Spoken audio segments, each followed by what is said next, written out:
On your Monday episode of Locked On Raptors, have a weekend, RJ and IQ.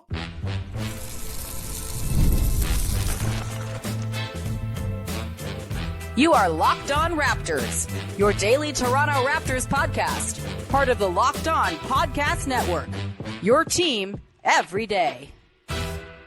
Hey, what's going on? And welcome to another episode of Locked On Raptors, part of the Locked On Podcast Network, your team every day. It is Monday, February the 24th. I'm your host, Sean Woodley. I've been covering the Toronto Raptors now for 11 seasons on various platforms. You can find all my work over on Blue Sky. You can also find the show on Instagram, and you can join us in the Locked On Raptors Discord server. Link in the description of the podcast. Please go check it out. It's a great little listener community we got building around the show, talking Raptors, talking NBA at large, talking draft, talking books. Yeah, we got a little book club going on in there. It's a lovely thing. Come be part of our listener family over on the Discord. Of course, you can go and support the daily Locked On Raptors newsletter as well. You can go to the QR code on the screen if you're watching on YouTube, or to the link in the description of the podcast to sign up for free. All you got to do is drop your email into a bar, hit enter, and then all of a sudden, every single day of the week, you get posts from me 5 days a week, original writing about your local basketball team. Katie Heindel 4 days a week with League at Large pieces. Michael Shearer every Thursday with basketball poetry. Josh Lloyd fantasy tips, the whole 9 yards. Go check it out. The newsletter whips. Today's episode is brought to you by FanDuel. Right now, new customers can get $150 in bonus bets if your first $5 bet wins. Go check them out. All right, on today's show, talking about a pair of Raptors games over the weekend, a win and a loss to the Miami Heat on Friday, and a loss in overtime, that is 120-111. And then they come out and they beat the Phoenix Suns, absolutely spanked the Phoenix Suns in the final few minutes of this game, 127-109, and we will get into win alarmism. I know no one wants wins right now. Everyone's worried about the tank standings. Oh no, Joel Embiid shutting it down. What are they going to do if they keep on winning these damn basketball games?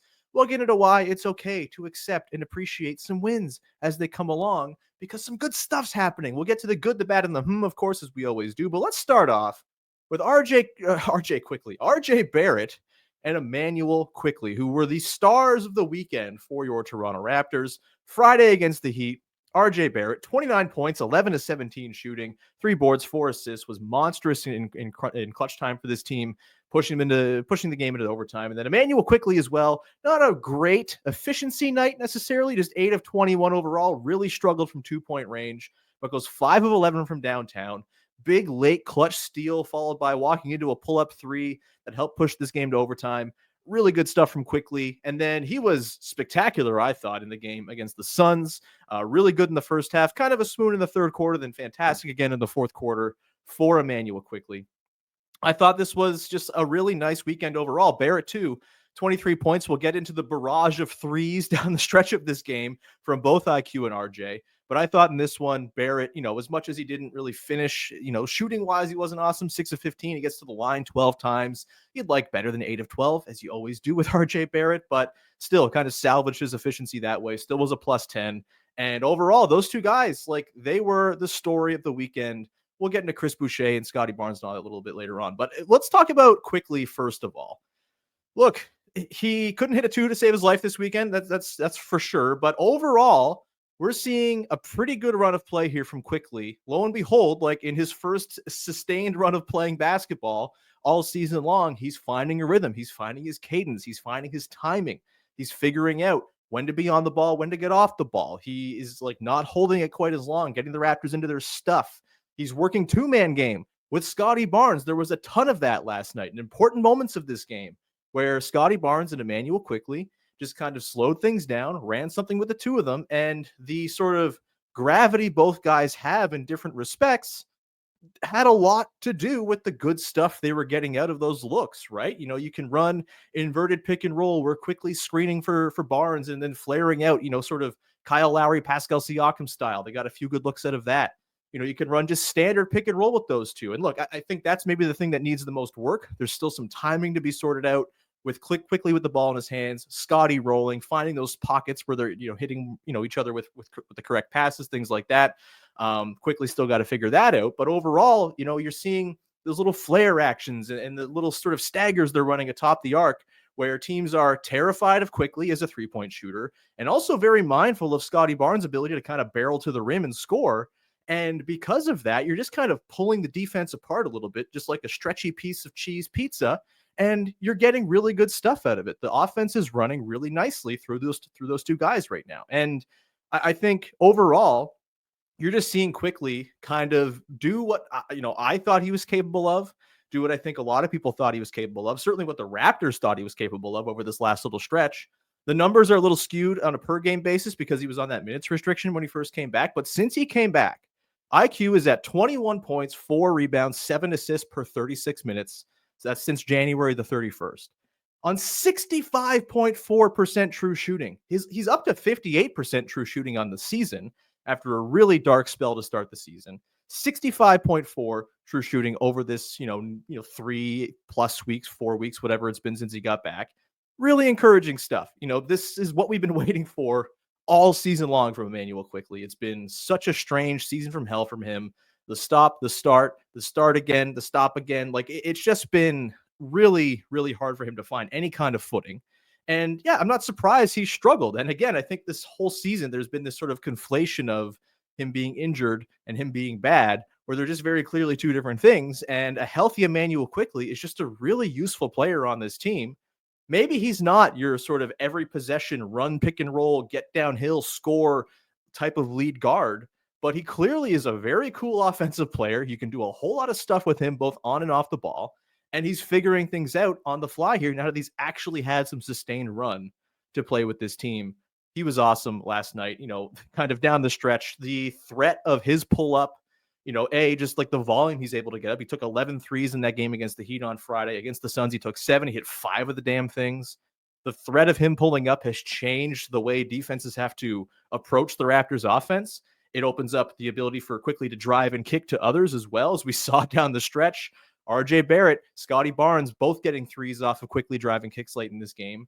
And it's all because, look, it's the shot that makes careers for guards. It's the pull-up three, and teams are worried about it with IQ in a way they haven't been worried about a Raptors pull-up shooter since prime Fred VanVleet in that All-Star season. And it's totally changed the dynamics of the offense. Let's talk about RJ as well. Like, that's an RJ Barrett. We've talked a lot about RJ Barrett, is he going to be moved this summer? What's the deal there? Like, is the financial sort of stress of everything else they have going on going to force the Raptors to move on from him? That's an RJ Barrett this weekend. The RJ Barrett we saw is simply too good to just trade away to save money.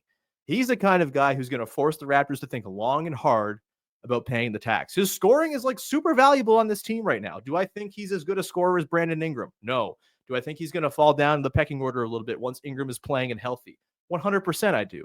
But his scoring, the way he can get to the rim, the way he barrels off of screens and comes around curls and gets downhill, the way he finishes in transition, he's been just an absolute bull in transition ever since he became a Raptor. That's all really encouraging. And like, I don't know, man, the 3-point shooting, it's starting to feel like maybe it's just that RJ Barrett's a good 3-point shooter. And I know that sounds crazy because his entire career, he's been this up and down and very perplexing 3-point shooter.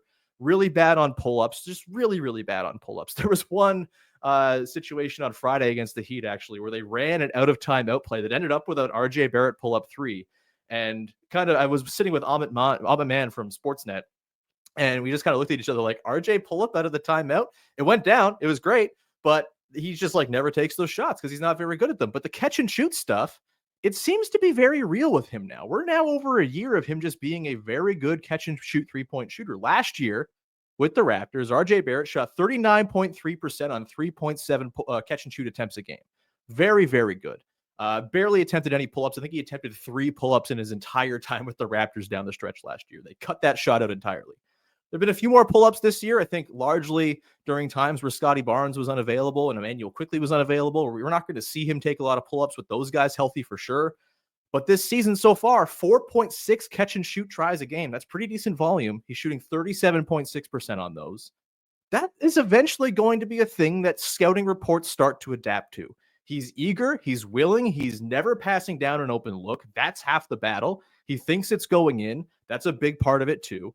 And he just he helps because he's knocking those in and he's happy to take them when they come to him within the flow. And it's a reason why I feel all right about his fit with Brandon Ingram once Ingram comes back as well. He's just a very eager and happy to do it, catch and shoot 3-point guy on top of all the other stuff he's doing. And, we even saw it last night. There was an instance where he got a closeout on him in the corner after a beautiful sequence of ball movement. Lots of that last night by the Raptors, by the way.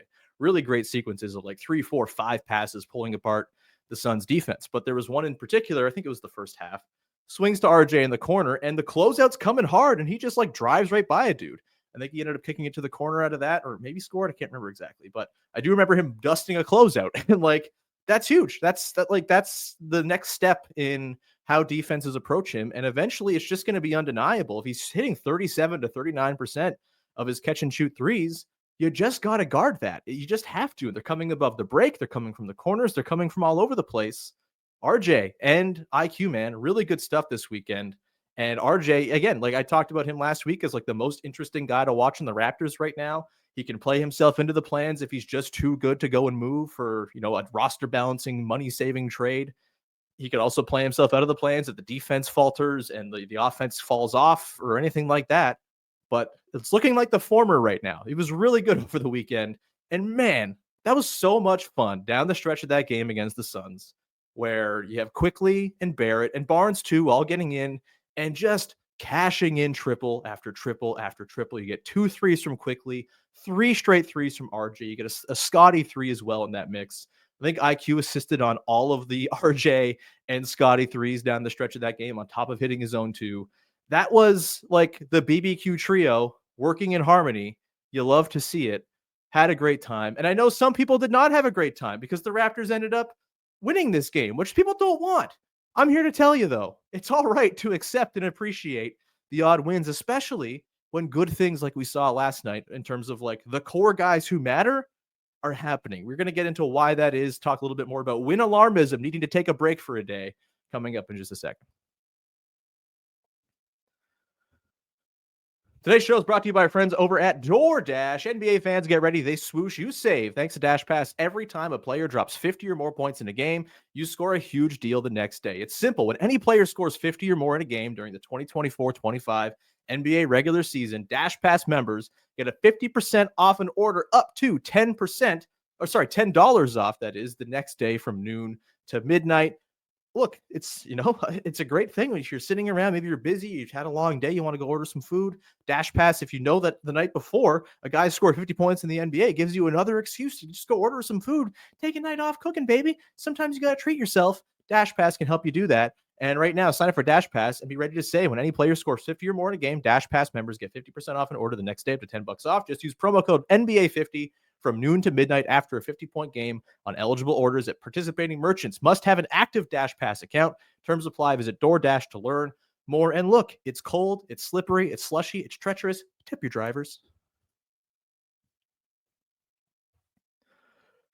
Back at it here on your Monday edition of Locked On Raptors, talking about a fun weekend, a split against the Heat and the Suns, a weekend that started with that game against Miami.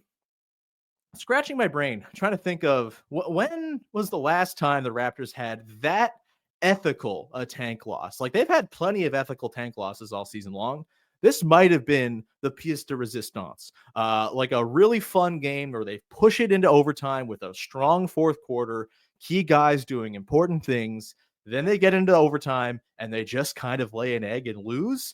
I think most people were pretty thrilled with that result based on, again, lots of good stuff happening for the guys who matter most. And ultimately you lose and pick up another loss in the lottery standings, or whatever we're calling it, the vortex of sadness. Who knows? Either way, as ethical a loss you're going to find. And it did seem for a second like they were going to squander the lead against the Suns on Sunday as well and rack up another ethical loss. A little less ethical because they blew a lead as opposed to coming back and forcing overtime, like they did against Miami. But still, like, you have a really great first half. You kind of like run the Suns off the floor. You lose steam down the stretch. Kevin Durant, Bradley Beal, Devin Booker start making crazy shots. What can you do? You tip your cap, you take your loss, and you're happy with how ethical everything was. Of course, they ended up holding off the Suns, and they have that barrage late. And it was, it was a, I guess, snatching victory from the jaws of defeat type of thing. Not that they were ever really in danger of losing this game. I think the closest the Suns got was within 2 or 3 in the third quarter, and then never really again. And I think they got within 5 in the fourth, and that's when the Raptors just decided to rain hell on their heads. Either way, you can't lose them all, man. And this is going to be a thing. You're going to win some games. The schedule down the stretch is not very good. They play a lot of very bad teams, and the Suns are part of that. The Suns are not good. They're 27-30. They're kind of a mess. They don't really have any bench, and the Raptors just were the better team last night. The Suns were pretty horrible for most of this game. You can't really control for that. You can't recalibrate mid-game and be like, oh, well, the Suns are playing awful. We now need to go and try to play our worst as good things are happening. It's just not how it works. And so what are you going to do? I think ultimately, if you're winning because good things are happening with the guys who matter, you can make your peace with it, right? Whether it's rookies kind of doing more than rookies should be doing to drive winning, or the BBQ trio having nights like they had last night where everyone was kind of humming. They had 4 guys with 20 points, Barrett and Quickley with 23, Chris Boucher with 23. We'll talk about Boucher in a sec. Barnes with a really cool 20. I thought Barnes in this game wasn't super all over the place offensively. He was a monster defensively. He earned some really nice plaudits from Kevin Durant after the game about his defense. 29-4, 8 of 14, super efficient. You'll take that game from Scottie Barnes if he's going to anchor your defense the way he did all day long. And yeah, I just think if that stuff's happening to drive wins, what can you do? It's not like the Raptors went into this game and played all their guys 40 minutes. Scottie Barnes played 35, sure, but he was also filling in and playing backup 5 without Jakob Poeltl. And I thought, we'll get into it a little bit later on. That's some interesting stuff I want to see more of. I have no problem with Scottie picking up a couple extra minutes if you're going to test him out at the 5. Immanuel Quickley played 30 minutes in this game. RJ played 32. They did not go out and roll these guys for 40 minutes to try to maximize every single minute. A lot of rookies still played a lot of time, and they won the game. The one quibble I guess you can kind of have, if you're looking at this Raptors team and thinking, all right, they should be prioritizing guys for the future. They should be, maybe not rolling the guys who drive winning the most a ton of minutes, and they should still be prioritizing losing as best they can, even if sometimes the other team is going to have a say in that as well by playing horribly as the Suns did. I guess you could quibble with the Chris Boucher of it all, right? Chris Boucher in this game was unbelievable. It was a classic Chris Boucher heater, as he's had many, many times throughout this season, and of course his Raptors career at large. But this year feels like we've had the biggest, I guess the most reoccurrences of out of body Chris Boucher experiences this season. Probably he plays 20 minutes, not like a crazy minutes load. And what are you going to do? He goes 23 and 10, and 9 of 12 from the field, 4 of 5 from downtown. Ridiculous stuff. Maybe they shouldn't have played him at all. He's been kind of on the outs in the rotation of late, and I think that's smart. I think playing the more developmental guys on this team is wise. You could have maybe stood to have a little bit more Jonathan Mobo. He plays just 20 minutes in this game. Maybe you play him a little bit more, but still 20 minutes for Mobo's fine. You get 18 minutes for Jakob Poeltl and Jamal Shed. That's totally fine. The one guy I would say okay, why is Boucher playing over him is Jamison Battle, who you just signed, is a really good 3-point shooter, figures to be at least a deep bench piece for this team going forward. Maybe you'd like to see him play over Boucher, but at the same time, I'm having a hard time being upset about watching Chris Boucher do what he did last night. The hustle plays, the energy, the banging threes, it's really fun stuff. He was playing backup 5 for this team and doing pretty capably in those minutes. I can't quite get all the way there with the sort of trying to de-optimize every single minute by never playing a guy like Chris Boucher. And look, he's been helping the Raptors win all season. He drives offensive performance better than any player on this team per cleaning the glass. His on-off differential on offense is off the charts. Maybe that's a guy you want to put on ice a little bit. Again, I don't know what their plans are with Chris Boucher. Do they want to bring him back on a cheap deal? That's very possible. What does that mean financially for everything else? There's all kinds of questions there, which makes me doubt he's going to be back on anything more than a minimum. And will he take a minimum after the seasons he's had? I don't know. We'll see. But yeah, that's the one quibble I guess you could have with how the Raptors managed this game, is they probably played Chris Boucher over Jamison Battle to a degree that maybe you don't want to see. But again, you're seeing good stuff. You're seeing the rookies get a lot of run and take their lumps and also find success. You're seeing the BBQ trio. Look, it's a tiny sample, but over the course of the last, I guess it's only 5 games they played together because RJ missed some time with the concussion, but since January 31st and the minutes they played, which is 83 minutes, they have a +4 net rating together.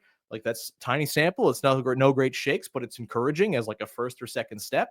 You like that. You like to see all of this. These are things we were waiting for all year long. Grady Dick was awesome in the game against the Suns. He had a pretty rough go of it in the game against Miami. He's had his ups and downs. That's important, but I thought he was really good in a sort of limited role. He only took 6 shots against Phoenix, really was confined to his effectiveness in the first half, but like, he was effective. He was good, and you like to see that.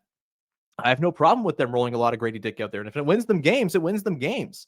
This is the team they have. And look, I know everyone wants a high pick. Everyone wants to pick high. And look, I would like a high pick. All things being equal, I'd prefer a very high pick. But you can't control for how awful other teams are. Jakob Poeltl's not playing right now. Normally, Jakob Poeltl not playing is just like the Raptors having no shot. The fact that they've been competitive without Jakob Poeltl in recent games is actually a kind of encouraging thing. Oh, like, they can survive if Poeltl's not playing. They can go better than, I think it was at one point like 4-38 or something like that over the last 2 seasons before this most recent injury stretch with Poeltl out. Without Poeltl, that was the record over the last 2 seasons, like 4-38. Awful. They actually can now be competitive and hang with teams that are not great, but okay without Jakob Poeltl. To me, that's an encouraging sign. And look, there are probably, and look, this is true of any draft, there are probably 1 or 2 actually franchise-changing players in this draft. Cooper Flagg feels like the real deal. Dylan Harper probably, but again, it's really hard to be an actually franchise-changing player. There aren't many of them that exist, and you're lucky if there are 1 or 2 out of a single draft.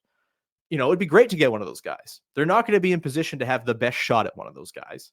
That doesn't seem like they're likely to fall anywhere below 8th in the lottery standings, which is like, I feel like the absolute floor. Still feel like they'll be 6th or 7th probably when all is said and done. There's the Sixers thing obviously hanging over all of this, where Joel Embiid might sit out the rest of the year. And if that happens, like, yeah, that might cause the Sixers to go down the tubes, but also, like, they've been losing games with Embiid. So does it really change their station all that much? I'm not so sure. Again, you can't control for all these outside factors that go into determining where these teams line up in the pecking order of the lottery. And I think if you look at this team right now, and maybe this is me being a prisoner of the moment or being overly bullish or whatever, being a homer, but like, they're 11-13 since January 1st. They just traded for Brandon Ingram, who is going to significantly increase the talent quotient of this team. They're going to bring in a high pick, whether it's the 5th pick or the 7th pick or the 1st or 2nd pick or whatever ends up being. Like, it's going to be a high pick. The Raptors are good at drafting. It's going to be a guy who at least bolsters whatever they're building here going forward. And I think there's a case with this team at full health, all of the sort of things provided, Ingram's health, the fit makes sense. They keep RJ around and sort of optimize the talent that way. Or if they do trade RJ, they turn him into more talent or whatever it might be. Like, there's a pathway here to this team being like a mid-40s team next season, just as they are, before you even factor in the guy they draft. And so I think, like, yes, it'd be great. It changes the ceiling. It changes everything for the franchise if they get a Flagg or a Harper. It's a flattened lottery world. There's so much out of your control. I just think you got to roll the dudes out and see what happens. And again, like, they're going to try to lose games. They're going to be guys who pick up nicks and boo-boos and sit out for a week because of them. They're going to try to game the system as best they can. But if you have too many good players, even if your bench guys are driving winning, like, what are you going to do? Like, there's only so much you can do. You're not going to just go and sort of, sit and throw it all away. And like, again, this team, I think right now, they have multiple pathways to get to where they want to go from where they are right now. The draft can be one of them. They're also a team that is constantly aggressive in trades in a league where things are shifting and guys are becoming available because of financial constraints. Bruce Arthur had a great profile on Masai Ujiri that came out over the weekend, where Masai was pretty candid in saying, like, yeah, there are probably more trades to be made here. We have like guys who we could turn into better guys and all of this. Like, that's a viable path. And as much as people don't like that path because it's less finite and less sort of certain than just taking a guy in the draft and bringing them along and having them for a long time, there's a lot of uncertainty with trades. There's a lot of unpredictability as to when guys are going to become available. But like, don't fret too much if they end up with the 7th or 8th pick as opposed to the 4th or 5th pick, because they still have other ways to go and get good, and they might just be pretty good right now. I really think that this team, with another year, you get the internal development that you hope to get from some of your guys. You massage the fit with Ingram, and you kind of optimize what's going on here, quickly playing the way he has. All of a sudden, that team in this Eastern Conference, where the Detroit Pistons are the 6th seed and the Bucks are flailing, and you have like this whole morass of very mid teams. The Magic seem to never be able to figure out their offense. The Hawks are the Hawks. The Heat Just traded Jimmy Butler. They're in a transitional phase right now. They didn't look very good on Friday. They're starting Davion Mitchell. I'm sorry. Starting Davion Mitchell leads to you losing a lot of games typically, as much as we all love Davion Mitchell around here. Like, the East is gettable. The Raptors have a lot of good players, and they're showing with this run where they've been pretty competent for now basically 2 months that it's not as dire as it looked in the early part of this year. Their needs in the draft lottery. Look, everyone needs to get a guy, a true franchise changer at any time. And this applies to all 30 teams. If you get one of those guys, it's awesome. If you don't get one, if you have alternative pathways to getting good, which the Raptors do in a way that, say, like the Jazz or the Wizards or the Hornets maybe don't, I think that's a pretty good place to be. And it sort of softens the blow of getting the 6th or 7th or 8th pick as opposed to the 5th pick or something higher. Anyway, enjoy the wins. That was really fun last night. I had a great time. More of that. If the guys are going to play like that, how can you fret the tank? We're going to come back on the other side, round things out with the good, the bad, and the to close things out. Thing I liked, thing I didn't like, thing that's got me a little intrigued. Are the Raptors good at shooting now? We'll get into that in a little bit coming up in just 1 sec. Today's show is brought to you by our friends over at FanDuel. When the game tips off, NBA action is just getting started, and there's no better place to get in on that than FanDuel, America's #1 sportsbook. With FanDuel, you can place live bets throughout the game. So even if you missed the opening tip-off or want to bet on a fourth quarter comeback, you can stay in the action. And if you're looking for a bigger payout, you can even combine your live bets into a same-game parlay. Look, lots of ways to go and play on FanDuel, however you so choose. If you're a game-by-game person, you want to make those little in-game bets, you can do that. If you want to do futures bets, which is typically how I'll do it, sometimes I'll play, a little small amount of money on a hunch that I have for the season to come in whatever sport. You can go and do that. The happiness hedge, I'm always a big fan of that. Bet against the team you like. So if they lose, you get some money out of the deal, and it feels a little bit less bad. It's all there for you to go peruse over at FanDuel. Right now, new customers at FanDuel can get $150 in bonus bets if your first $5 bet wins. Just visit FanDuel.com to join today. That's FanDuel.com for your shot at $150 in bonus bets. Make every moment more with FanDuel, the official sports betting partner of the NBA. Wrapping it up here with the good, the bad, and the the way we wrap up every single episode of this here podcast on the heels of a Toronto Raptors basketball game.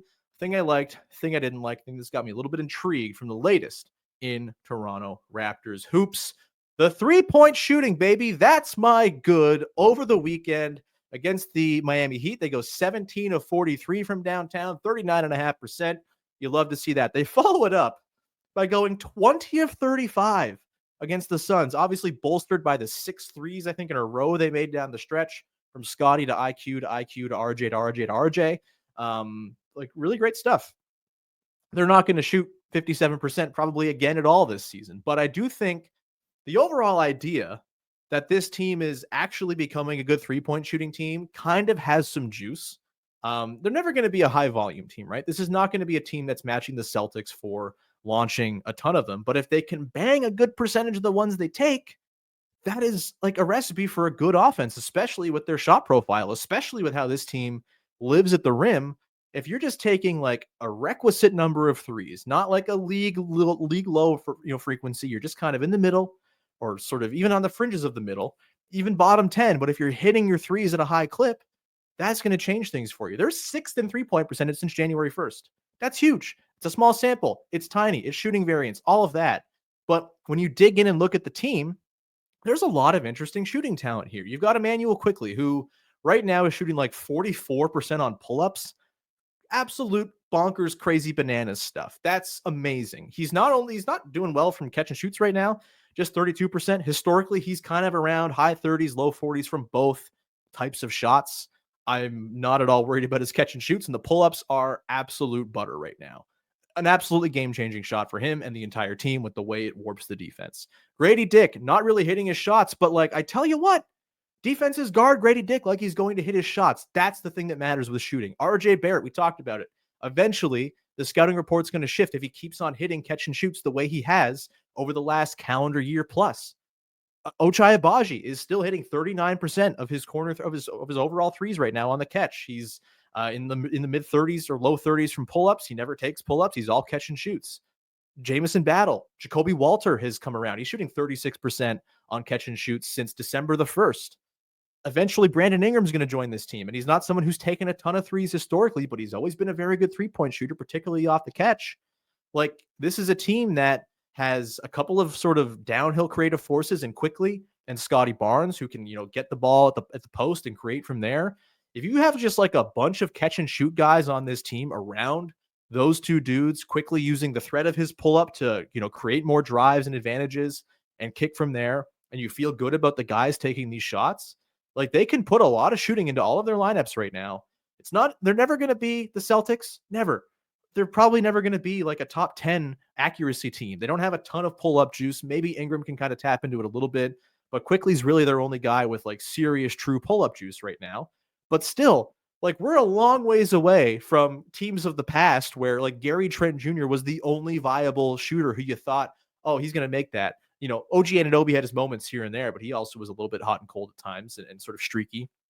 Like, it's just a totally different element right now. The dynamism they have with some of their shooting, especially with Quickley and Dick in particular. I think Jakob Poeltl has a chance to be a very dynamic shooter as well. I think there's going to be some pull-up juice to his game. His pull-ups from mid-range have been good. He's like high 20s from pull-ups on threes since December the 1st. Like, that's not great, but like, there's something there with him. Like, there is some dynamism to the way this team can shoot, and I'm so excited to see what it all means when Ingram's there.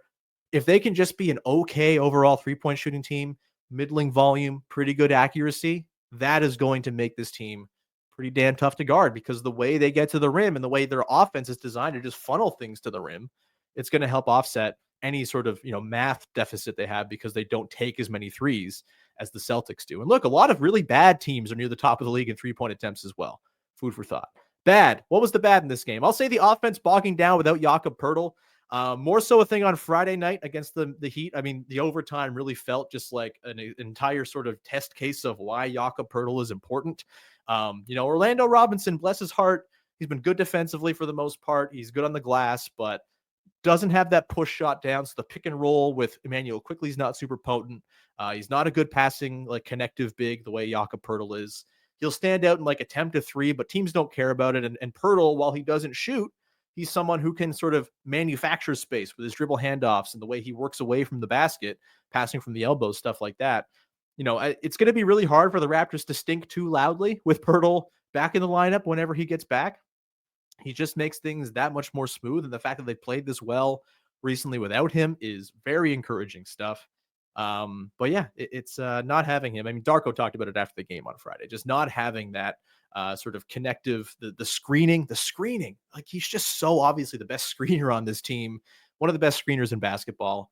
Not having that just makes things a little bit stickier. That's why they lost that game to the Heat on Friday. Full stop. The is kind of tied to this. Scottie is the backup 5. There's all this sort of talk of they need a backup center for next year. They need a backup center for next year. Do they really? I'm thinking about this more, and I'm thinking about, like, what are other teams throwing out as their backup centers? And this weekend was a great example of how backup centers just kind of stink. The Miami Heat were throwing out Nikola Jovic, who isn't really a center, as their backup center. And Khalil Ware, I guess, is kind of a backup center when Bam's not playing. Like, they fill in those minutes with those two guys. Okay. The Phoenix Suns were rolling out, who was it? Oso Ighodaro for a little bit, and then a Plumlee. They play a Plumlee as a backup 5 in the year of our Lord 2025. Like, a lot of teams have pretty stinky backup 5s, and Scottie Barnes plays like a 5 a lot of the time. When he is at the back of the defense commanding things, he's huge. He's not, a typical 7-footer or anything like that, but against second units, he's just going to be better than a lot of the players he's up against if he is playing as a backup 5. And I think those lineups can work, especially as you get Ingram in there. There's a little bit more length going on.